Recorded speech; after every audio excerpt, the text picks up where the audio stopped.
조금 높이 평가되고 있는 현대청운고 그리고 공주한일고 등의 이제 학교들이 이거를 벤치마킹하러 저희 학교를 다녀갔습니다.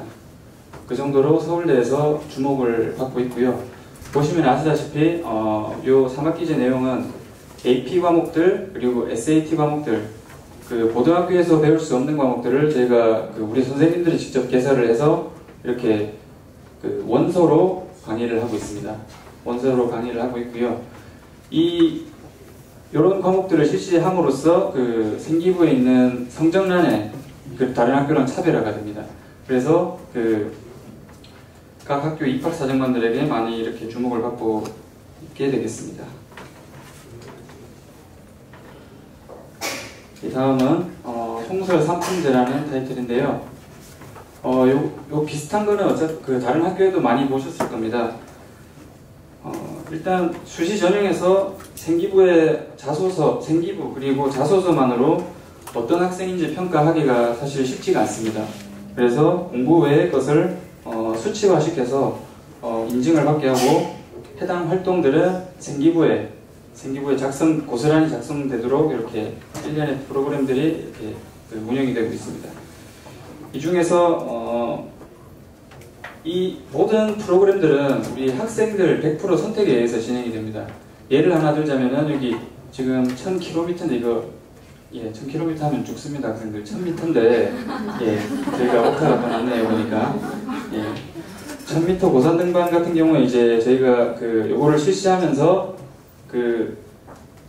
희망자를 받아봤어요. 희망자를 받았는데 800명 중에 관광버스 한 대밖에 신청이 안 됐습니다. 초기에는. 그런데 이번 6월 6일 날 저희가 또 고산 등반을 실시를 했는데요. 그때 같은 경우는 총 11대가 갔습니다. 그러니까 학생의 반 정도가 3학년 제외하고 반 이상이 간 거죠. 그만큼 요거를 송설 3품제를 따려고 많은 학생들이 이렇게 달라들고 있습니다. 넘어가겠습니다.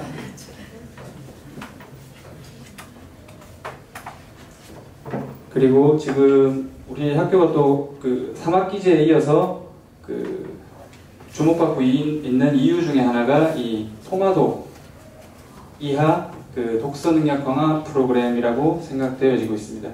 토마독 네이버 검색창에 토마독이라고 치시면은 저희 학교 관련 기사들이랑 관련 블로그 글들이 많이 있을 겁니다. 토마독은 말 그대로 토요 마라톤 독서인데요. 그게 토요일 오후 13시부터 20시까지 총 9시간에 걸쳐서 이제 학생들이 몰입 독서하는 프로그램입니다. 이게 독서만 하는데 무슨 크게 학생들한테 도움이 되느냐 이렇게 말씀하실 수가 있는데 학생들 본인들은 요새 휴대폰도 있고 다양한 미디어도 있고 이래서 장시간 앉아서 공부라든지 독서를 할 수 있는 시간적인 여유가 없을 겁니다.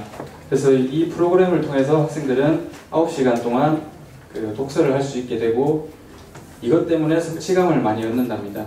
그래서 좋은 반응을 얻고 있고요. 한 회에 60명 내지 70명 밖에 저희가 소화를 못하고 있는데 최대한 더 수용을 하려고 노력해도 이게 학생들 산만해지고 이래서 지금 제한을 하고 있지만 좀 신청자들이 너무 많아서 어떻게 보면 소화가 불가능한 상태입니다. 그만큼 신청자 수가 수요자가 되게 많습니다.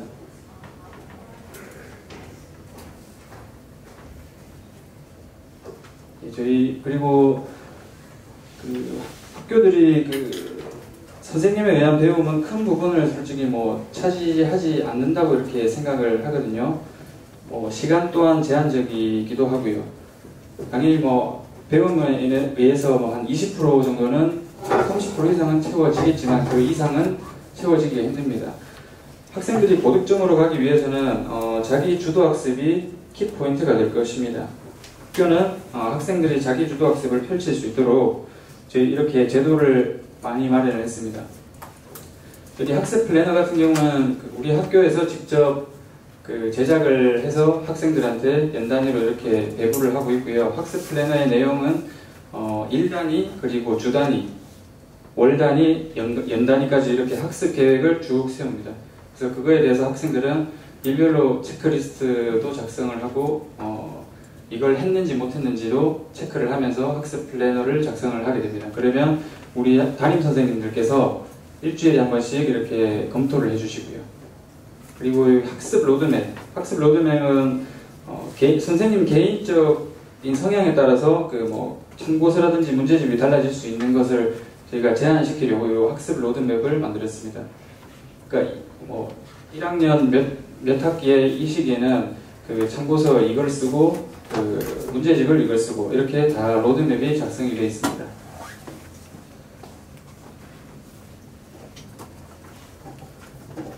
그리고 우리 학교 135개 지금 진로 취미 학술 동아리가 있는데요. 정말 다양하게 이렇게 운영이 되고 있습니다. 이 동아리들은 전부 학생들 중심으로 이루어지고 있고요. 선생님들은 진학 교사라 지도 교사라고 해서 한 분이 계시긴 하지만 그 지도 교사분들은 그냥 이제 엄선만 깔아주고 우리 학생들이 다 만약에 무슨 어디 탐방을 간다 하면은 학생들이 그 관련 교수님을 찾아가서 이렇게 일정 협의도 하고 그리고 그 교통 편의라든지 이런 부분을 다 학생들이 직접 알아서 자기 주도적으로 하고 있습니다. 주동아리 하나, 부동아리 셋 이렇게 가입할 수 있도록 지금 제안을 하고 있고요. 우리 학교에서 유명한 동아리 중 하나인 여기 경제 동아리는 SEC라는 경제 동아리가 있는데요. 5월 25일 날 그 기사를 찾아보시면은 테셋이라는 종합 경제 이해력 테스트라고 있습니다. 거기서 그 저희 학생이 고교 부문 1등을 했고요. 그리고 일반부 통합에서는 총 2등을 했습니다. 그런 실적을 아주 잘 거두고 있는 그런 동아리 중에 하나가 되겠습니다.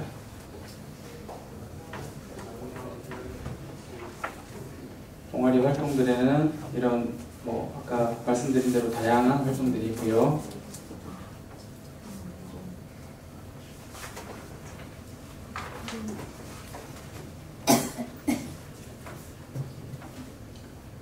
예, 저희 2015학년도 실적입니다. 대부분 보시면은 장관상 이상만 저희가 나열을 해놨고요. 나머지 다양한 지자체에서 받은 상들은 다 제외를 시켰습니다. 15년도 이 정도의 그 실적을 이뤘고요. 요거 바이오 안전성 산업 토론 대회 같은 경우는 올해도 나가서 1등을 차지를 했습니다. 그리고 여기 보시면 아시겠지만 토론 대회 같은 경우는 가히 전국 최고라고 할 정도로 자부할 수 있을 정도로 저희가 토론 프로그램이라든지 이런 게 잘 되어 있습니다. 간혹 이제 부모님들이 토론 프로그램이 잘 되어 있으면은 문과 지향의 학교가 아니냐 이렇게 말씀을 하시는데 토론 대회라고 해서 문과 학생들만 나가는 게 아닙니다. 저희는 이제 이과 학생들도 토론 대회를 많이 참여하고 있고요. 교차 팀을 이루어서 참여를 하고 있습니다. 다음은 신입생 방학제도입니다. 전국의 어느 학교 봐도 이렇게 주는 학교는 없을 겁니다, 아마. 예.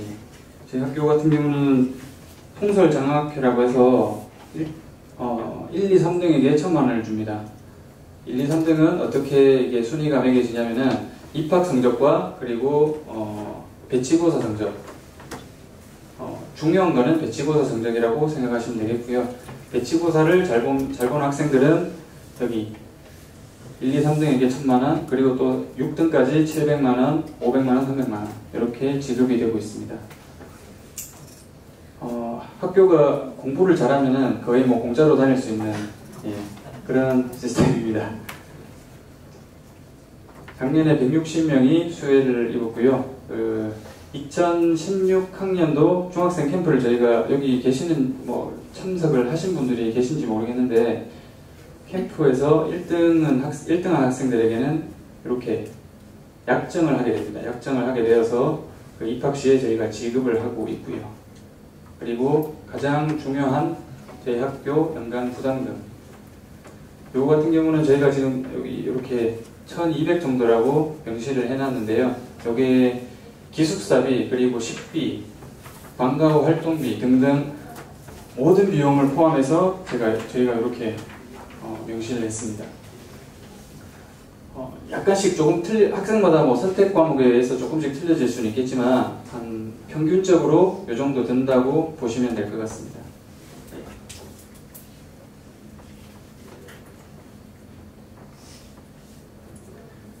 그리고 저희 학교 특성을 8가지로 이렇게 나타내 보았는데요. 아까도 말씀드렸지만 저희 학교는 남학생입니다. 남학교입니다. 남자 학교인지 모르시고 여기 또 계시면 조용히 일어나시면 되겠습니다. 그리고 1학년 11개 반 운영을 하고 있고요. 그 부장교사를 제외하신 선생님들은 모두 반임제로 이렇게 운영이 되고 있습니다. 그리고 교사 평균 연령이 38.6세입니다. 이 교사 평균 연령도 이게 무시할 수 없는 이유 중에 하나가 될 텐데요. 사실 학생들 그 나이 차이가 많이 벌어지면은 공감대도 형성이 안 되고 이러다 보니까 대화 자체가 줄어지게 되고 그게 또 진학과의 연계가 될 수가 있는데 저희 학교는 상당히 적습니다. 예. 그리고 저희 학교 TO는 45명인데 현재 56명을 채용을 해서 이렇게 운영을 하고 있습니다. 그리고 가장 중요한 공립학교와 사립학교의 차이점인데요. 공립학교 같은 경우는 뭐 이렇게 계속 순환이 되시죠. 그러니까 뭐 모교에 대한 그런 개념이 약간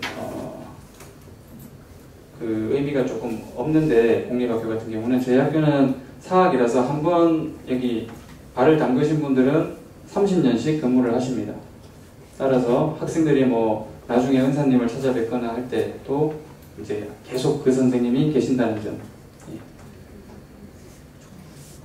저희 학교는 이렇게 8가지로 이렇게 추려봤고요. 특징을.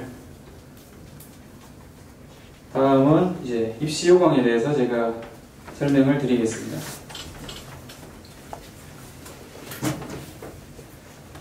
아까 11개 반으로 운영을 한다고 말씀드렸는데 요거는 이제 그 모집할 때의 8학급 모집할 때 이렇게 모집할 때 이제 8학급으로 뽑는다는 얘기고요.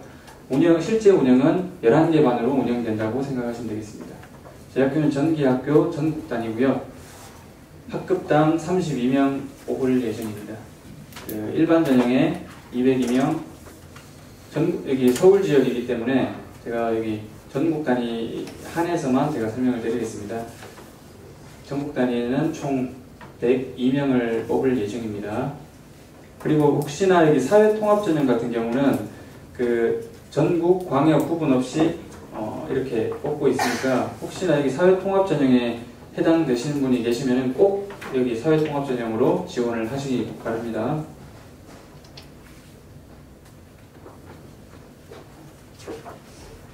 저희 일반 전형 중에 일반 전형은 이제 이렇게 전국 단위, 광역 단위로 나뉘어지게 되는데요. 가장 중요한 게 이제 일반 면접 그리고 신칭 면접. 이 의미가 뭐냐면은 일반 면접은 학생들 내신 성적이 좋으면은 우선 선발하는 그런 제도입니다. 자사고에는 지금 저희밖에 이런 제도를 운영을 안 하고 있습니다. 저희밖에 없습니다. 그러니까 학생이 내신 점수가 좋으면은 우선 선발하겠다 이런 제도로 보시면 되겠어요. 예. 작년에 저희가 나중에 뒤에 보시면 아시겠지만 작년에 올해일 경우 그 240점 만점이거든요. 저희 학교가 240점 만점에 일반 면접 우선 선발 대상인 학생들이 239.2점 맞은 학생들이 일반 면접 대상자가 됐었습니다. 다만 이제 올해는 또 어떻게 바뀔지는 모르겠습니다. 예, 그리고 신청 면접 대상자 같은 경우는 234점 정도가 4점대로 끊겼습니다. 참고해 주시기 바라겠습니다. 그 신청 면접에 가서는 그 153명이 이제 그 면접을 봐서 3대1의 경쟁률을 뚫어야지만 그 최종 선발 102명 안에 들어간다고 생각하시면 되겠습니다.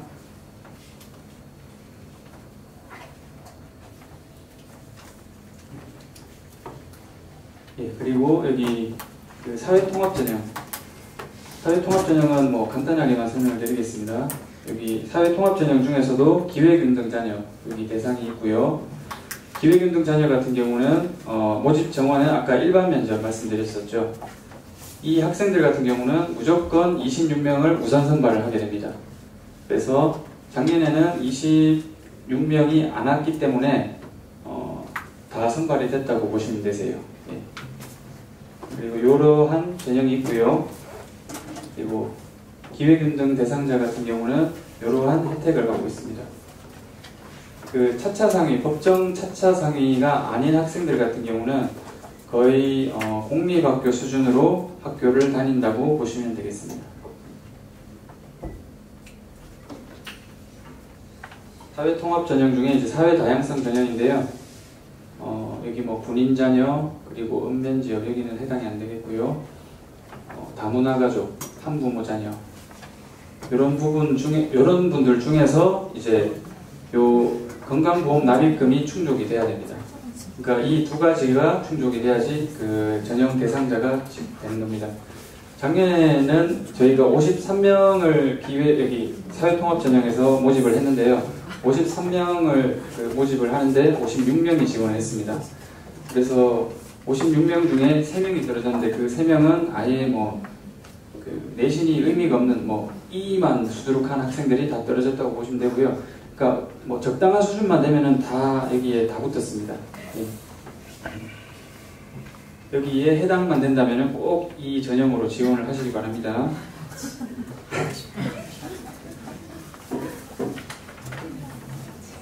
그리고 정원외는 넘어가도록 하겠습니다. 혹시 정원 외에서 뭐 궁금하신 게 있으시면은 저한테 따로 개인적으로 문의를 주시기 바랍니다. 전형 일정은 지금 저희가 10월 24일부터 원서를 접수를 하고 있습니다. 10월 20일까지 학생들 생기부가 마감이 돼야 되고요. 그러니까 10월 20일까지 학생들이 뭐 활동했던 내용들이 있으면은 꼭 담임 선생님들께 말씀드려서 그 생기부에 작성이 되어야겠습니다. 그래야 저희가 이제 면접 그 서류 평가를 할 때 저희가 볼 수 있기 때문에 10월 20일 전까지는 꼭 반영이 되도록 해주십시오. 10월 24일 날 원서 작성을 해서요. 합격자 발표는 10월 31일 날 합격자 발표를 하게 되겠습니다. 자기소개서는 지금 1단계 통과자들에 한해서 자기소개서를 입력하도록 되어 있습니다. 작년 같은 경우는 지원자 모두 이렇게 자기소개서를 받았는데 이게 좀 불합리한 감이 있지 않나 생각이 돼서 1단계 통과자들에 한해서 자기소개서를 작성을 하고 있습니다. 그리고 그 1단계 통보 시에 저희가 1단계 합격자 발표 시에 저때 이제 본인이 신칭 면접인지 일반 면접인지 그거를 저희가 통보를 해줍니다.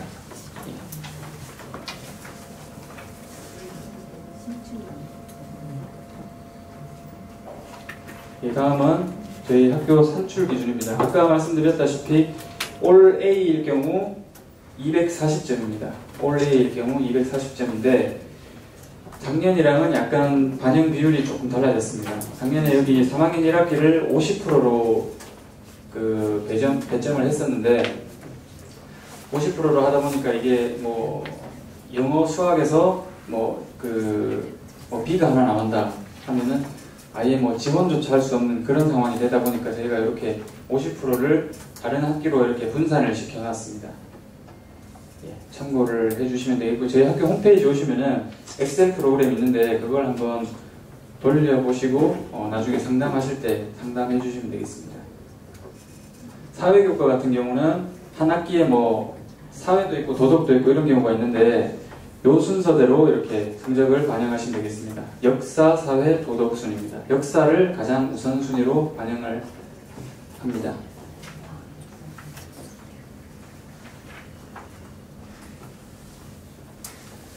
다음은 단계별 점수 산출 방법인데요. 1단계에서는 아까 말씀드린 대로 출결 점수는 어차피 뭐 다 모든 학생들이 거의 개근이라고 보고 교과 성적 240점 싸움인데요. 아까 말씀드린 대로 일반 면접이 239.2점 그리고 심층 면접이 234점이었습니다. 그리고 2단계에서는 서류 50, 면접 60점으로 총 360점으로 최종 선발하도록 할 예정입니다. 혹시나 뭐 지금 대부분의 학생들이 자유학기제를 실행해서 한 학기가 없을 텐데요. 자유학기제가 있는 학기 같은 경우는 만약에 1학년 2학기에 자유학기제가 있으면은 1학년 1학기, 그러니까 동일 학년의 다른 학기의 성적을 반영한다고 생각하시면 되겠습니다. 자유학기 이외의 사유로 일부 성적이 없는 경우, 뭐 유학을 갔다거나 뭐 병결로 이제 성적이 없다거나 그런 학생들 같은 경우는 마지막 학기 3학년 1학기 성적을 반영하면 되겠습니다. 저희가 지원 시에 그 2만 원에 대한 그 전용료, 그리고 전용료가 2만 원이거든요. 2만 원인데 1단계 불합격한 학생들에게는 15,000원을 환불해 주는 그런 착한 학교니까 예, 많이 지원을 해주시기 바랍니다.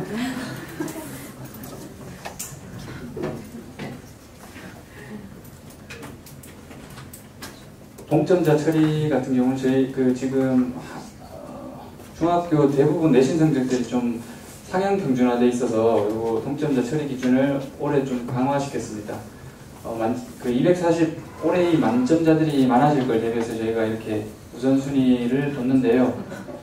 국영수사과를 제외한, 그러니까 뭐 은미체, 기가 이런 과목들의 평점 평균, 그 A일 경우 5점, B일 경우 4점 이런 식으로 해서 나누기 과목수 해서 저희가 평균을 매길 겁니다.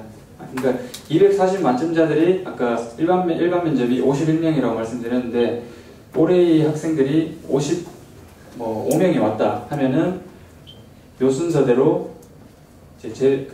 요 순서대로 끊는다고 보시면 되겠습니다. 2단계에서는 면접 점수가 높은 순서대로 이렇게 선발이 되겠고요. 보시면 충분히 이해가 가실 겁니다. 그 요강에도 한번 쭉 보시기 바랍니다.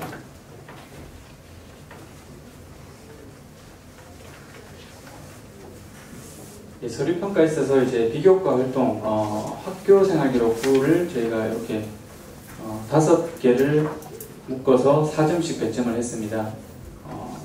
자율활동, 진로활동, 독서활동. 이 중에서 면접 관련해서 질문이 좀 많이 나가는 부분이 여기 아무래도 독서활동 부분이라고 생각하시면 되겠습니다. 저희가 교과 관련 질문을 할 수 없게 돼 있기 때문에 학생들의 또 지적 능력은 파악을 해야 됩니다. 지적 능력을 파악하기 위해서는 뭐 다른 데서는 뭐 질문을 할 거리가 없기 때문에 여기서 좀 많이 나온다고 생각하시면 될 것 같아요.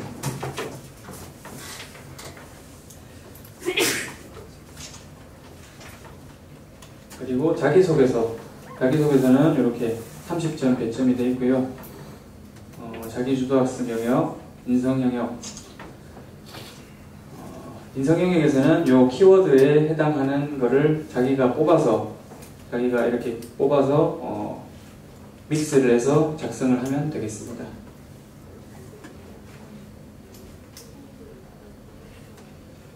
예, 면접평가 배점이고요. 사실 아까 그 심층 면접에 가게 되면은 가장 중요한 게 서류도 중요하겠지만 가장 중요한 것은 면접입니다. 면접에서 그 학생들이 당락이 좌우된다고 보셔도 될 정도로 면접이 가장 중요합니다. 그렇기 때문에 학생들 제가 뭐 팁을 하나 주자면은 우리 학교 선생님들 성향상 공부만 잘하고 소극적인 학생들은 크게 이렇게 좋아하지 않는 경향이 있습니다. 그래서 면접을 가서 이렇게 뭐 자기 말투라든지 뭐 몸짓이라든지 그리고 좀 얘기를 할 때도 좀 적극적인 이런 의지가 있는 상태에서 이렇게 말을 하는 게 중요하고요. 좀 이렇게 활동적인 거를 좀 어필을 하면은 좀 도움이 될 듯 합니다. 벌써 끝났네요. 그리고 지금까지 저희가 학교에 대해서 좀 여러 가지 이것저것 여러 가지는 아니지만 일부 이렇게 주요한 것만 제가 뽑아서 이렇게 말씀을 드렸는데 부디 우리 김천고등학교에 대해서 좀 좋은 인상을 좀 가져갔으면 좋겠고요. 제 학교 모토가 그겁니다. 학생 학부모님이 만족하는 학교가 되자. 그렇기 때문에 저희가 이렇게 이렇게 입소문이 난 것도 뭐 진학 실적에서도 있겠지만 진학 실적보다는 우리 학생 그리고 학부모님들이 그 주위에 있는 사람들에게 이렇게 추천해주고 우리 학교 가봐라 해서 이렇게 좋은 입소문이 나지 않았나 이렇게 생각이 됩니다. 앞으로도 저희 김천고등학교 많이 좀 이렇게 주목을 해주시고요. 혹시나 질문 있으시면은 저한테 좀 질문을 해주시기 바랍니다. 혹시 만약에 곤란하신 예 말씀하시죠. 예. 졸업생이 몇 회 나왔어요? 지금 85회입니다. 85회 85회 맞나요? 1931년 개교. 31년 개교였습니다. 예. 이렇게 자사고 된 지는 7년 차입니다. 예. 지금 저희 1학년들 수준을 말씀드리자면 지금 뭐 저희 대학교 실적을 여기 보셨겠지만 대학교 실적 중에 그러니까 지금 여기 실적 낸 학생들이 입학할 당시에는 저희 20% 그러니까 중학교에 20% 되는 학생들이 들어와서 이 실적을 낸 거예요. 그러니까 자기 실력이 정시로 치면은 자기 실력이 그렇게 안 되지만 지금 저희가 수시로 이렇게 다 보낸 겁니다. 여기 서울대 뭐 주요 대학만 제가 말씀드리자면은 서울대 11명 중에 9명이 수시를 합격을 했고요. 그 전부 다 재학생이고요. 연대가 13명인가 그럴 건데 15명이죠.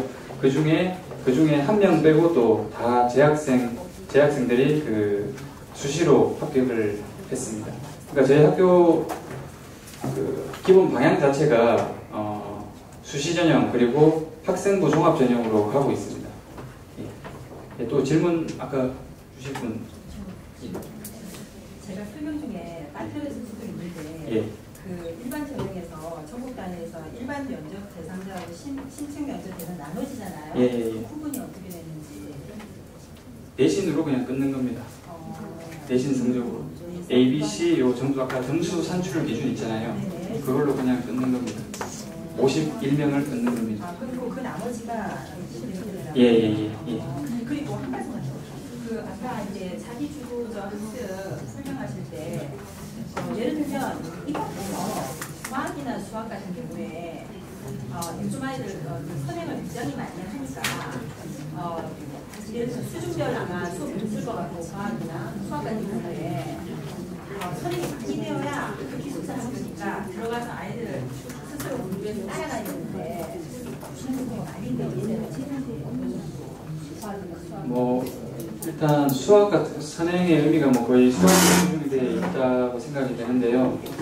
저희 선생님들은 그냥 열심히 해와라라고 이렇게 말씀을 하시지만 제가 학생들 체감하는 학생들한테 물어봤습니다. 좀 이제 상위권에 있다고 생각하는 학생들한테 물어보니까 미적분 원까지는 해오면 좀 도움이 된다라고 얘기를 하더라고요.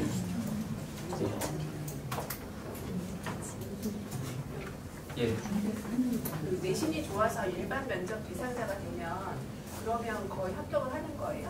일반 면접 대상자가 그러니까 뭐 서류, 자소서 다 쓰게 됩니다. 똑같이 면접도 보고요. 말 그대로 우선 선발 개념이기 때문에 그 일반 면접 대상자가 되면은 거의 합격이라고 보시면 되고요. 그 서류에서 심각한 사유가 아닌 이상 다 합격이라고 보시면 됩니다. 그 심층 면접에서 교과 내용 안 물어봐요? 그것도 독서만이에요? 아니면? 교과 내용은 저희가 물어볼 수 없게 되어 있습니다. 아예 모든 면접? 예. 교육청에서 또 이제 학생들이 면접 끝나고 영양성 평가라고 해서 그 또 설문을 하게 돼 있습니다. 거기서 만약에 또 문항을 학생들이 교과 관련 질문을 하긴 했습니까? 라고 이렇게 묻는 질문이 있거든요. 거기서 그게 나오면 안 되기 때문에 저희가 교과 질문을 못 하게 돼 있습니다. 교과적인 거의 평가는 그냥 그 학생 성적표로만 평가를 하는 거죠? 다른 시험은? 그럴 수밖에 없습니다. 예. 작년 그 면접에서 어떤 질문이 있었냐면은 그 네이버 특사모 카페 찾아보셔도 뭐 쉽게 찾아보실 수 있으실 텐데요. 작성하는 질문이 있었고요. 또 지문을 주고 그 지문을 읽어보고 이제 면접실에 들어와서 그 자기가 학생이 주인공이면 어떻게 할 것인가 이런 류의 이제 문제가 있었습니다. 작성하는 거는 이제 단어 무작위로 이제 5개를 주고 글짓기를 짧게 글짓기를 해보는 그런 순발력 테스트 예, 그 정도의 문제였습니다. 예. 하나거나 민사고 같은 경우에는 중학생 대상으로 캠프가 있잖아요. 예. 여기도 그런 게 아까 있다고 말씀하셨죠? 저희가 7월 22일 날 했습니다. 23일 날 했습니다. 그것도 주로 독서 활동 이런 내용으로 많이 하나요? 캠프 내용이 말씀드린 아니요, 저희 그 캠프는 독서 내용에 치중됐다기보다 일단 우리 학교 아까 여러 가지 프로그램들 그걸 한번 경험해 볼 수 있게 다양한 프로그램들을 저희가 개설을 해놓고요. 그거에 대해서 이제 학생들 본인 선택에 의해서 그 캠프를 참여할 수 있도록 하고 있습니다. 겨울에도 있어요? 아니요, 겨울에는 없어요. 예. 참 캠프 혹시 우리 학교 그 관심 있는 학부모님 중에 중학교 뭐 1학년, 2학년 학부모님 계시면은 캠프를 꼭 참여를 해보십사 말씀드리고 싶습니다. 예. 혹시 또 질문 있으신가요? 서울 친구들은 한 몇 명 정도? 서울 학생들요? 제 학교 앞에 그 팜플렛 한번 보시면은 예, 한 10명 정도 지금 재학 중이고요. 1학년만 10명 정도 재학 중이고요. 2, 3학년 통합에서는 한 제가 알기로 서울 학생들로만 한 30명 내외 정도 될 겁니다. 예. 여기 이제 대학 입시 합격자 예. 어느 대학에 갔느냐 여기 후보 보면 일본 ATU라고 있잖아요. 이게 이제 일본 유학을 그 영어로 유통하는 좀 특성이 있는 학교인 것 같은데 예를 들면 영어로 이제 수업한 일본을 유학할 수 있는 학교 중에서도 일본에서 명문이라고 하는 대학이 있는 걸로 알고 있거든요. 근데 학교에 이런 이제 그 큐슈에 있는 ATU 여기에 진학한 이유가 지금 김천고등학교랑 여기랑 좀 연관이 있나요? 그렇진 않은 걸로 알고 있는데 제가 자세히는 모르겠습니다. 예. 혹시 또 질문, 뭐 개인적으로 질문 있으시면은 제가 여기 앞에 대기하고 있을 테니까 뭐 궁금하신 거 있으시면 편하게 물어봐 주시면 제가 답변을 해드리겠습니다. 예. 그동안 뭐 이렇게 제 학교 설명에 들어주셔서 감사드립니다. 감사드립니다. 그 이후 시작부터 말씀을 드리면 결국은 어머님들이 특목고를 보내든 뭐 어떤 공부를 시키든 간에 전부 다 대학에 대한 이야기로 관련이 되는 거고요. 결국은 명대로 가기 위해서 준비를 한다는 과정 중에서 특목 자석으로 통하는 거랑 일반고로 통하는 거 두 가지가 있을 거고 조금 전에 수장님께서 말씀해 주신 대로 일반고가 더 유리한 학생들도 분명히 있긴 하죠. 근데 이제 아무래도 더 많이 특목 자사고에 대해서 더 많이 관심을 갖게 되시는 부분에 대해서 데이터를 좀 정리를 한 건데요. 작년에 이제 서울대에 진학한 숫자들을 쭉 랭킹화해서 쭉 자료들이 올라와 있어서 쭉 한 50위까지 있는데 너무 많은 자료여서 한 이 정도까지만 정리를 했는데요. 이 자료를 보게 되면 전국권 자사고의 개수가 한 4개, 5개 정도가 되고요. 그 다음으로 조금은 많은 게 영재학교가 한 4개 학교 정도가 있고 그 다음에 한 외고가 한 3개 정도 이렇게 보이게 됩니다. 이 데이터에서 좀 특이한 게 한 2가지 정도 있는데 하나는 예전에 비해서 이제 과학고에서 서울대로 가는 인원수가 너무 굉장히 많이 줄었다는 거 하나가 보이는 거 하나는요. 또 하나는 지금 아까 수장님께서 마지막에 말씀하셨던 부분인 건데 또 수시에 대한 얘기입니다. 이 학교들도 대부분 서울대를 많이 보냈지만 수시의 숫자가 굉장히 많은 거고 이 중에서 상상고가 마치 물론 이 수시의 숫자가 다른 일반 고등학교들이랑 비하면 이것도 많은 숫자가 될 수 있긴 한 건데 실제로 전체 총원을 생각한다고 그러면 정시 숫자가 굉장히 많은 학교가 상상고고요. 그래서 상상고에 대해서 아이들이 조금 부담을 하는 것 같아요. 왜냐하면 물론 이 숫자가 적진 않지만 어떤 자사고들에 비해서 수시를 위한 어떤 동아리 활동이나 그런 부분들에 대한 지원이 좀 적은 거고요. 사실 동아리가 많으면 많을수록 어떤 동아리 장을 할 수 있는 기회도 많을 수밖에 없는 거고 그러한 것들이 어떤 수시에 있어서 이제 학종 시대로 가는 데 있어서 전일은 자사고에 대해서 관심이 많아지는 그런 형태라고 보시면 될 것 같습니다. 뭐 이거 역시도 실제 서울대에 대한 그 모집 인원에 대한 건데요. 어머님께서 이 부분들은 얼마든지 매스컴에서 많이 보셨기 때문에 실제로 전체 인원에 비해서 그 수시와 정시 인원의 숫자의 차이가 굉장히 큰 걸 아실 수 있을 거고요. 앞으로도 이 부분은 계속 좀 벌어지는 부분들이 될 거라고 생각하시면 될 것 같습니다.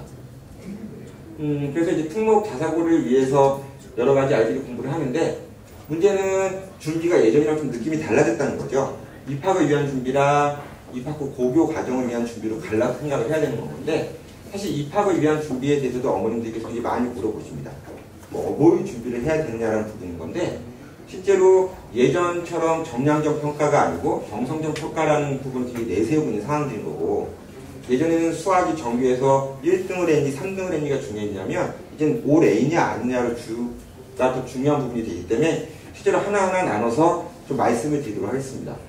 우선은 입학을 위한 준비를 한다고 말씀을 드리면 우선은 입시 요강을 알아야 좀 말씀을 드리게 될 거니까 실제 이 입시 요강은 자사고든 과학고든 대부분 모든 학교들이 이제 모두 똑같이 이러한 요강을 가지고서 아이들을 선발을 하게 되는데요. 실제 이 4가지 요소 정도가 얘기가 되는 거고요. 실제 저희 그 CNC에서는 결국은 이제 특목 입시에 대해서 전문화로 가는 부분들이기 때문에 실제 결국은 저희 특목 수학에서 하는 부분과 다른 분야에서 하는 부분이 분명 나눠져 있습니다. 우선 자기소개서 부분들은 아마 면접 대기반에 소개가 될 건데 요거는 제가 아이들이 많이 지도해본 바로는 집에서 할 수도 있겠지만 꼭 배워보라고 생각을 하긴 합니다. 예전에 제가 영재학교 아이들 이제 자기소개서를 받은 적이 있었는데 예전에 굉장히 훌륭한 여학생이 하나 있었어요. 그래서 굉장히 퍼펙트한 아이였는데 자기소개서를 어떻게 썼냐면 어떤 스토리를 담을 뿐더러 어떤 여왕개미 곤충부터 시작해서 이제 날개를 펴서 날아갈 때까지의 과정과 자기가 학습해가는 과정과 그걸 연계시켜서 어떻게 해서 자기가 비상을 했는지 그렇게 된 게 너무너무 잘 쓴 아이가 있었는데 물론 합격을 했죠 그 아이는. 근데 그 후에 그 다음에 후배들한테 그거를 참조하라고 주고서 일주일 후에 써오라고 했더니 모든 학생들이 다 곤충으로 변했어요. 그러니까 아이들이 생각보다 사고의 폭이 좁아서 특히 혹시나 이과 계통의 아이들은 특히 더 심하고요. 그런 아이들은 좀 가이드를 잡아주는 게 분명히 필요하더라고요. 안 그러면 아이들이 전부 다 곤충으로 변해서 다 똑같은 걸 내기 때문에 그런 부분들은 저희 아마 면접 대비반이나 그런 데서 진행이 되게 될 거고요. 그 다음에 또 하나는 CDP 부분이라는 부분인 건데 이 CDP가 중요한 게 아니고 실제로 이제 학교 생활 기록부에서 봉사활동이나 동아리나 이런 걸 하는 데 있어서도 결국은 방향성이 중요한 부분이 될 것이고 그런 것들을 계속 수시로 면접 아이들과 미팅을 통해서 어머님들과 미팅을 통해서 아마 그걸 잡아주는 일을 저희 CDP 쪽에서 한다는 얘기가 될 것이고요. 저희 특목 수학에서 할 수 있는 부분들을 말씀을 드리면 결국은 지금 입시는 내신 성적이랑 면접에 대한 얘기가 될 겁니다. 신청 면접에 대한 얘기가 될 것이고 그리고 사실을 제가 좀 더 엄밀하게 말씀을 드리면 입시에 관여하는 데 있어서 사실 이 부분들은 내신 성적 다 잘 받을 수 있습니다. 제가 가르치는 아이들이서 그런지 모르겠지만 대부분 내신들은 대부분 다 A를 쉽게 받아올 수 있도록 만들 수 있는 부분들이 되는 거고 이 심층 면접 부분도 예전에 비해서 교과 내용을 물어보는 횟수는 굉장히 줄어들고 있습니다. 실제로 교과부에서 교육청에서 나와서 같이 동석하기도 하고 그런 분들이 굉장히 자제하기 때문에 실제로 제가 그 아이들 입학을 위한 준비라고 했을 때 어떤 질문들을 물어보는지를 알아야 어머님들께서 좀 감이 오실 것 같아서 몇 개를 좀 담아봤는데요. 이거 제가 나중에 끝나고 시험 보거나 그럴 건 아니니까요. 사실 좀 그러실 필요는 없습니다. 요것들을 보게 되면 이 문제의 난이도들은 중등 심화 정도가 됩니다. 중등 심화 정도가 되는 부분인 거고 어떤 경시 이론이라든가 그렇게 많은 선행을 요구하거나 그런 건 절대 없습니다. 하지만 물론 그 내신에서 나오는 정형화된 문제는 아니지만 적어도 조금만 생각을 했을 때 중등 과정에서 다 해결할 수 있는 정도의 문제들로 구성이 되어 있고요. 요거는 공통 질문입니다. 공통 질문인 거고 상상고에서 물어봤던 그러한 질문들이 될 거고요. 하나 더 보여드리면 이것도 역시 상상고에서만 물어봤습니다.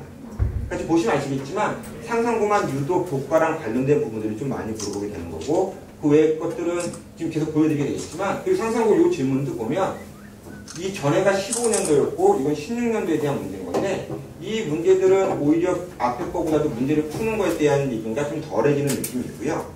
오히려 정의라든가 이런 걸 물어보는 부분인 건데 사실 이거는 어떻게 보면 제가 애들 내신에 하다 보면 목요일 중학교에서 좋아하는 문제의 패턴이랑 비슷하기도 합니다. 어떤 정의에 대해서 입각하는 그런 정도의 문제들이 되는 부분인 거고 이것도 여학생들에 대해서 2016년도에 나왔던 문제들인데 이거 역시도 뭐 너무나 애들이 많이 다루는 속력에 대한 문제들일 뿐입니다. 그리고 여기 보면 하나하고 부분인 건데요. 연도를 보시면 2012년도입니다. 꽤 된 얘기고요. 이거 역시도 공통 질문이 아니고 개별 질문입니다. 이건 무슨 얘기가 되는 거냐면 아이가 자기소개서를 쓰는 데 있어서 이러한 내용들을 언급했기 때문에 나온 질문들이라고 보시면 될 거고요. 그 외에 공통적인 부분들에 대한 질문들은 거의 교과적인 부분들이 거의 질문이 되고 있지 않다라고 보시는 게 더 맞을 겁니다. 실제적으로. 실제로 보면 여기서 그 문제가 끝난 게 그 외에는 교과형의 문제를 더 이상 찾기가 어려운 부분이거든요. 실제로. 그래서 입시를 위해서는 어쩌면 만약에 상상고나 그런 데서 교과형을 물어본다 한다고 생각을 한다면 그 역시 중등 심화가 됐느냐 안 됐느냐 저희 편으로는 사람이냐 아니냐는 건데 생각을 하냐 안 하냐 정도가 될 겁니다. 그게 심하게 경시나 그런 쪽으로 흘러가는 부분들은 아닐 거고요. 오히려 대학 입시가 수시로 많이 가기 때문에 결국 입학 후의 모습들을 더 많이 생각해야 된다는 부분들이 있을 것이고 여기서의 내신들에 대한 얘기들이 더 많이 이야기가 됩니다. 고교에서 입학 후에 만약에 대학을 생각을 하게 되면 결국은 여기서 준비해야 될 부분들은 두 가지가 되겠죠. 결국은 여기서도 마찬가지로 학교 내신이 얘기가 될 것이고 그리고 또 하나는 이제 학적부에 들어가는 보는 경시라든가 이런 것들이 중요시 되게 될 거고요.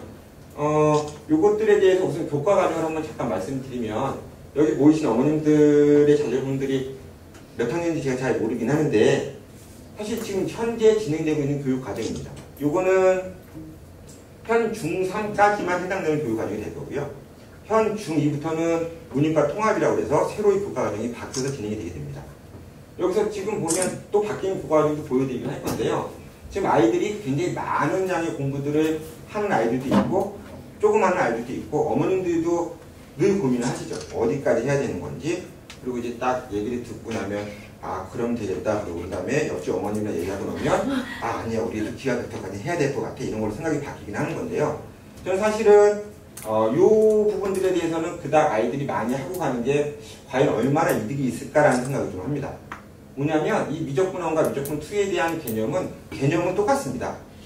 완전 똑같은 부분인 건데 뭐 삼각함수라는 부분, 뭐 지수 로그 함수라는 부분에 대한 미적분이 되는 부분인 거고 근데 이쪽은 공식이 굉장히 많아요. 어머님들도 혹시 어렴풋이 기억이 나실지 모르겠는데 막 노래로 공식 외우고 그러는 과목 부분이 이쪽에 있는 파트가 되는 거고요. 그 부분들을 익혔다가 아이들이 아무리 자사고를 간다 할지라도 다시 미적분 2를 만나려면 1년 이상은 최소한 기다려야 된다는 얘기가 될 것이고요. 그럼 공식들의 암기를 그렇게 한 부분들에 대한 게 바탕이 되는 부분이 된다 그러면 그거보다는 오히려 좀 더 이론적인 부분들에 대한 이해가 확실하게 해서 올라가는 게 훨씬 낫다라고 생각을 하고 있습니다. 실제 내신 문제들도 잠깐 보여드리면 아까 마침 선생님이 강서고등학교 말씀을 하셔서 이 강서고등학교 같은 경우는 어머님들도 잘 알고 계실 건데 사실 강서고등학교의 문제의 난이도는 굉장히 놀랍긴 하죠. 실제 학원가에 있는 선생님들도 아이들이 기출문제를 갖고 와서 그거 풀다 보면 막 화를 내기도 합니다.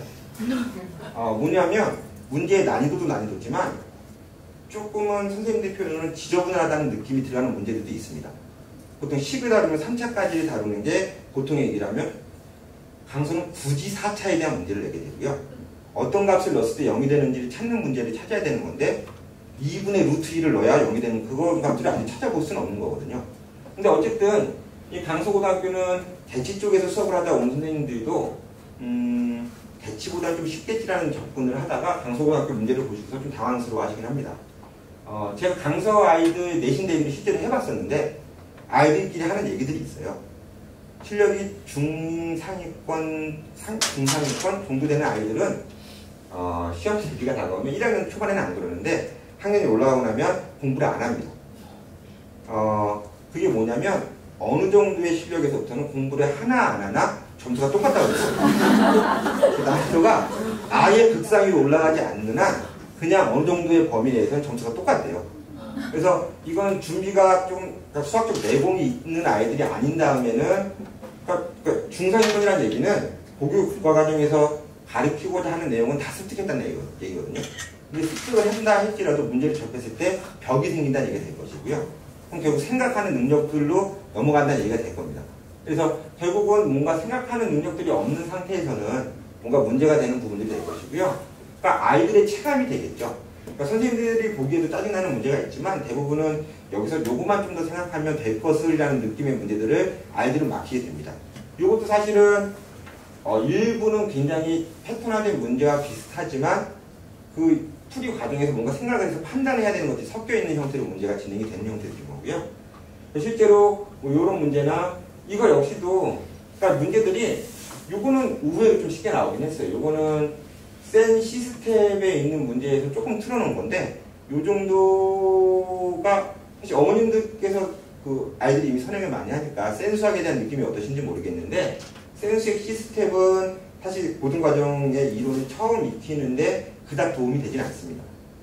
그러니까 그걸 순서대로 하다 보면 시스템을 풀다 보면 그 단원에서 배워야 될 내용이 아닌 것들을 굉장히 많이 생각해야 되는 문제들이 깔려있기 때문에 그 단원의 내용을 잘 익히고 난 다음에야 사고력 확장에 도움이 되는 건데 그게 아니고 내용을 이제 헐떡헐떡 하면서 나 이제 알았어 라고 했을 때 이걸 하게 되면 오히려 혼란이 올 수도 있을 만한 문제들이 좀 많이 섞여 있는 거고 그래서 강서에서는 이제 그 정도에서 좀 난이도를 높여서 조금 더 틀어서 낸 정도가 등장을 하고 있습니다.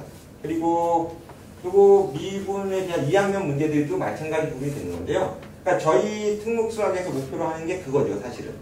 그러니까 결국은 그냥 내용들을 익혀서 가는 거면 아까도 말씀드린 대로 저희한테 내용만 잘 익혀서 고등학교 가서 내용도 또 복습하고 그러면 50점 맞습니다. 그래서 결국 뭔가 생각하는 힘을 길러서 가야 되는 부분들이 가장 포커스가 될 것이고요. 결국은 아이들은 어쨌든 지금 교과 과정이 1학년, 어머님들도 보시면 아시겠지만 지금 현재 진행되는 수원 수투라는 게 1학년 과정인데 그게 처음에 개편된 다음에 사람들이 말이 굉장히 많았어요. 이걸 1년 동안 가르친다고? 그게 막 예전 2학년에 배우던 애들이 막 섞여있고 그런 것들인 건데 양이 어마어마하거든요. 그게 문제가 되는 거니까 실제 처음 배우면서 고교 과정을 따라가면서 심한 문제를 다룰 수 있다는 건 조금 특별하지 않으면 좀 어려운 부분들이 되는 거고 근데 그렇기 때문에 미리 준비한다는 게 깔려서 가는 거긴 한데 문제는 미리 준비하면서도 고등학교 1학년 때 처음에 하는 것처럼 바쁘게 하는 아이들이 있습니다. 근데 그건 계속 바쁘게 해봐야 그건 별 소용은 없거든요. 그러니까 결국은 생각을 하고 가야 되는 부분이 될 것이고 문제를 봤을 때 사실 이런 문제를 풀게 되면 풀이가 정형화되어 있긴 해요. 어떤 문제집에 나와 있는 풀이들이 있는 건데 저희가 원하는 부분은 적어도 제가 원하는 부분은 이거를 이 문제가 원하는 의미를 파악하고 가는 게 가장 중요한 부분이 되는 거고 사실 절대값 얘기를 하다 보면 절대값이라는 부분이 마이너스 3도 3이고 3도 3인데 왜 그런지 물어보면 아는 애들이 별로 없습니다. 근데 이렇게 정의로 가면 생각보다는 다른 시각으로 볼 수 있는 부분들이 되는 건데 결국 다른 시각으로 볼 수 있느냐 없느냐의 부분이 큰 차이가 될 거라고 보시면 맞을 것 같습니다. 사실 이런 이론들이 언제든 책을 보든 인강을 보든 익힐 수 있는 부분들이 되는 거고요. 결국 어떤 시각으로 볼 수 있느냐 부분이 가장 중요하다고 생각하시면 될 것 같습니다. 제 수업에 어떤 신입생이 처음에 오면 아이도 어머니도 좀 당황하시는 경우들이 있어요. 특히 얌전한 아이들이 있는 그런 경우들인데 저는 수학 시간에 약간 입을 다물고 있으면 문제라고 생각을 하는 편이거든요. 그러니까 뭐냐면 왁자지껄 막 농아 앞에처럼 떠들고 막 이렇게 뺑가리치고 그런 얘기가 아닌 거고 자기가 모르는 부분을 표현할 수 있어야 되는 거고 제가 지금 가르치는 학생 중에 2학년 학생 중에 모근중학교 여학생이 하나가 있는데 그 친구 되게 잘해요. 내신을 봐도 국영, 수과, 사, 평균이 100 이렇게 나오는 친구인데 네. 근데 그게 단순 성실이 아니고 근데 숙제를 과제를 내줘서 이렇게 질문을 받아보면 다른 아이들보다 질문이 더 많은 때가 있어요. 근데 걔 질문의 내용을 보면 걔 책에서 풀이를 보면 다 맞았어요. 근데 자기가 보기에 이 식에서 다음 식으로 넘어갈 때 조금이라도 깨름직한 게 있으면 질문을 하는 거죠. 이게 왜 그런지에 대해서 맞추고 안 맞추고가 중요한 게 아닌 거고 그러한 것들에 대해서 답을 주는 게 저희가 해야 될 부분이 되는 거고 그러한 과정을 거쳐야 뭔가 조합이 되는 부분이 될 거기 때문에 나중에 수학적 이론적으로 아이가 그런 부분들에 대해서 집중을 해서 가야 된다고 생각하시면 될 것 같고요. 요거는 또 하나는 경시대 문제입니다. 이거는 어머님들 사이에서 이제 선호도가 굉장히 높은 용인 외대부고에 대한 교내 경시 문제가 되는 부분인 건데 요거 역시도 사실은 문제가 4.1점짜리라고 요거 그 시험지를 그대로 스캔해온 거라 점수가 그대로 들어있는데요. 3점대 문제들이 주로 돼 있다가 4점대 문제가 나름 객관식에서 좀 높은 점수의 배점의 문제인 건데 이거 역시도 굉장히 문제가 일부러 어머님들한테 보여드리려고 문제가 굉장히 복잡해 보이는 거예요. 제가 올려놨습니다. 굉장히 거창해 보이는데 차근차근 해석하면 그렇게 어려운 문제들은 아닙니다. 근데 아이들은 일단 거창하면 일단은 겁을 먹죠. 그리고 수학은 자신감이 꽤 많은 부분이 차지하는 부분이어서 그런 부분들 속에서 아이들이 추구하는 저희가 추구하는 바가 결국은 수학에 대해서 천천히 분석할 수 있느냐 없느냐 부분이 될 것이고요. 또 하나 말씀을 드리면 이거는 갑자기 7점대의 문제가 이제 주관식에서 갑자기 등장을 하는데 이 문제는 시간 싸움 부분이 조금 들어가게 되는 부분인데요. 뭐 이 문제를 푸는 건 별로 의미가 없고 제가 말씀드리는 건 뭐냐면 차근차근 하면 시간이 걸리면 풀 수 있습니다. 어느 정도 능력이 되면. 근데 결국은 사실 이거가 경시 이론이 깔려있는 문제이긴 합니다. 그래서 뭐 재배열 부등식이라는 교과 과정이 없는 부분들이 되는 건데 제가 주장하고 있는 바는 어떤 경시 이론들을 하나하나 KM으로 준비하는 걸 사실 저는 좀 반대하는 입장이긴 하거든요. 그래서 요것들에 이런 정도에 대한 이 경시 이론들은 어떤 특목 저쪽에 제가 수업하는 데 있어서 깔려서 가는 부분들을 정리가 될 부분들이 될 것이고요. 실제로 이게 지금 아이들이 만나게 1학년, 2학년들이 아이들이 만나게 될 교과 과정 될 겁니다. 여기에 가장 큰 특이한 점은 이 삼각함수, 지수함수, 로그함수라는 부분인 건데 이게 지금 중3까지 아이들만 해도 문과 아이들은 절대 만나지 않는 파트입니다. 옛날에 너무 어렵다고 해서 뺐었는데 다시 문일과 통합이라고 하면서 다시 합쳐놓은 상태가 됐고요. 그래서 사실은 지금 저희가 여름방학에도 저희 중학교 2학년 아이들이 삼각함수 부분을 수업을 하게 됐는데 결국은 적어도 여기서도 그것도 마찬가지입니다. 여기서 수학 2까지 부분이 제가 아까 말씀드린 지금 수완수 2와 미적분 1까지의 개념이라고 보시면 될 것 같고요. 여기 미적분 2가 아까 삼각함수에 대한 극한 미분이라고 보시면 될 것 같습니다. 그래서 이거 역시도 뭐 제가 나중에 나가시는데 막 진로 선택에서 기하에는 어떤 단원이 있습니까? 이런 거 질문할 거 아니니까요. 그냥 편하게 보시면 됩니다. 그리고 이거 사진 찍을 제가 아이들한테 얘기하는 사진 찍으신 다음에 집에 가서 분석 안 하시잖아요. 그냥 편하게 그냥 보시면 돼요. 그리고 사실은 이게 지금 막 조금은 말이 많은 게 이 진로 선택이랑 맞을 것 같습니다. 그리고 하나 더 있는 건 전문교과라고 하는 부분인데요. 이거 그대로 해서 칸이 적어서 맨 위에 부분만 이걸 바꿔놨는데요. 요것들이 전문교과라고 등장하는 부분인 거고 요거는 지금 교육 중에서 얘기하는 거는 일반고에서도 얼마든지 개설을 할 수가 있다. 그런 부분이 되는 건데 대부분 특목고나 자사고에서 개설이 되게 될 거고요.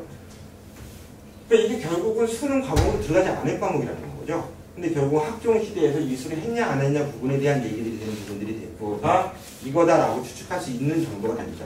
지금 실질적으로 정확하게 얘기가 되어 있지는 않지만 당연히 이게 수능에 들어갈 수는 없겠죠. 모든 학교에서 개설을 하지도 않는 과목들이기 때문에 그러니까 이 부분들이 제가 가장 핵심을 두고 아이들이 지도하는 부분인 건데 아까 말씀드린 대로 내용을 알고 모르고는 중요한 게 아니거든요.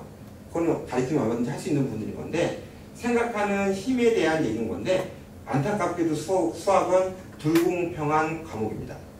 그래서 어떤 아이는 막 4시간을 하고 뭐 어떤 애는 1시간밖에 안 되는데 시험 보면 1시간 안에 가서 잘하기도 하고 근데 이게 아이들마다 어떤 생각하는 힘이 점핑하는 어떤 단계들을 보여주는 건데요. 제가 가장 우려하고 가장 정이 간다고 해야 되나? 좀 많이 신경 쓰는 아이들이 이런 아이들입니다. 그러니까 한다고 자기는 베스트를 다 하고 있는데 해도 뭔가 심한 문제가 나오면 안 되는 아이들인 거죠. 근데 이런 아이들이 이제 좌절을 할까봐 그 부분에 대한 신경을 쓰는 거고 아니면 혹시라도 열심히 안 하는 아이들은 절대 좌절하지 않습니다. 점수가 안 나오면 내가 열심히 안 해서 그렇지 그게 늘 깔려있는 상태이기 때문에 근데 베스트를 하는 아이들은 문제가 되는 부분이 되는 거고요. 아이들마다 실력이 뛰는 부분들이 다르게 됩니다. 그래서 이 중에서는 이 그림에는 없지만 처음부터 이렇게 가는 아이들도 있습니다. 굉장히 극소수의 아이들이 될 것이고 그런 아이들은 조금 다르긴 합니다. 그러니까 지금 영재학부가 저희 나라의 숫자가 굉장히 늘어났잖아요. 막 4개, 5개, 6개 막 늘어났는데 저도 예전에 그런 쪽만 지도를 했었는데 처음에 서울, 경기 있을 때까지만 해도 괜찮았는데 막 늘어나는 거 보고 제가 막 우스갯소리로 우리나라 국민이 몇 명인데 영재가 이렇게 많은지 처음 알았다는 되게 얘기를 하거든요. 근데 진짜 난 아이들이라는 아이들이 있습니다. 그 아이들 중에 몇 명은 몇 명이 아니네. 제가 들어보니까 서울과학고에 갔던 아이들 중에 절반 이상이 똑같은 얘기를 했었는데 저도 그걸 경험 못해서 아이들한테만 들었는데 칠판이 사진처럼 기억이 된다는 아이들이 있어요. 그게 한 명이 아니었습니다. 칠판이 사진처럼 기억이 되는데 문제는 사진이면 사진으로 남아야 되잖아요. 근데 그게 응용이 된다는 거죠. 그 내용이 남은 상태. 대부분의 아이들은 수업한 내용을 많이 잊어먹고 좀 나은 아이들은 모습은 뭐냐면 선생님 이 문제 알아요. 이 문제 선생님 요쪽 파트, 칠판 요쪽 부분에서 풀어준 것까지 기억이 나는데 풀이는 기억이 안 나요. 이게 보통 아이들인 건데 좀 나은 아이들이 모습인 건데 그건 좀 불공평하죠. 사진으로 찍는 것처럼 되는 아이들이 있고, 뭐 경기 쪽에서 도형이 굉장히 복잡하게 그려져 있는데, 이 말을 하나에는 2명밖에 못 봤습니다. 제가 오래 지도하는 동안. 중요한 선들이 이렇게 떠오르는 것처럼 보인다는 아이들이 있는데, 지금도 그게 거짓말이 아닐까라고 혼자 생각해요. 그게 될까라는 게 있는데, 그런 아이들이 있긴 합니다, 실제로. 아까 그 곤충 친구다, 예민 친구도 그런 중에 하나의 친구였는데, 경시에 대한 부분이 되는 건데요. 저는 경시에 대해서 어떻게 생각을 하고 있냐면, 지금 봤을 때는 가장 경시 부분에서 문제가 되는 건 특기화 전형의 폐지입니다. 사실 이게 과학고 아이들의 숫자가 준 거에 가장 결정적인 영향이기도 합니다, 실제로. 그리고 뭐 이런 경시 입력할 수가 없는 부분들이 되는 거고, 아까 말씀드린 대로 실제 입학을 하는 데 있어도 이런 것들을 묻는 것들이 실제 교육청에서 같이 나와서 동석을 하기도 하는 부분들이 있기 때문에 쉽게 이루어지지는 않고 있는 거고, 대입 역시 수시 위주가 되는 거고요. 아까 어떤 교내 경시나 그런 것들에 대한 경시 이론들은 실제 제 수업에서 필요한 경시 이론들은 깔고 가게 되는 부분들이기 때문에 굳이 KMO를 위해서 막 연습을 하고 그런 경시를 하거나 그런 부분들은 저는 모두 할 필요는 없다고 생각을 하거든요. 꼭 경시를 해도 될 만한 아이들이라고 생각한다면, 이거 썼는데 지금 보니까 틀렸네요. 이거 틀린 얘기고요. 이과 적성이라고 무조건 할 필요는 없습니다. 제가 생각하는 부분은 이것도 아니고요. 이겁니다. 이거. 지금 배우고 있고 뭔가 내공을 쌓아가는 거에 있어서 차고 넘치는 아이들이 있거든요. 아까 부공평에서 아이들은 막 4시간 숙제했는데 집에 가기 전에 숙제를 다 해서 집에 가는 친구들이 있습니다. 쉬는 시간에 해서.